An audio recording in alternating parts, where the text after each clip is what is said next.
तुम्हा सर्वांना दसऱ्याच्या हार्दिक शुभेच्छा. दरवेळेसपेक्षा यावर्षी दसरा आमच्यासाठी खूप खास होता. पोहे खाल्ले आणि मग आम्ही गेलो तयार व्हायला आणि तिथून मग आम्ही गेलो आमच्या कॅफेवर. मला तुम्हाला हे सांगायचं होतं की 2 तारखेला दसऱ्याच्या शुभ मुहूर्तावर आमच्या कॅफेचं होणार होतं ओपनिंग, फातिमा नगर वानवडी इथे.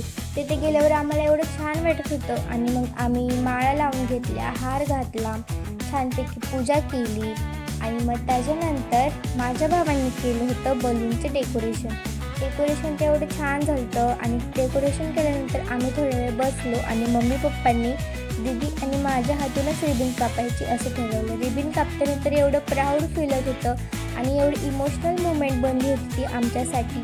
आणि त्याच्यानंतर आम्ही धडामधूड असे फटाके फोडले आणि त्याच्यानंतर आमच्या मामाचा होता बड्डे सेलिब्रेट केला आणि मग आम्ही गेलो डान्स करायला तर एवढी मज्जा येत होती काय सांगू, तुम्हाला तर दिसतच असेल.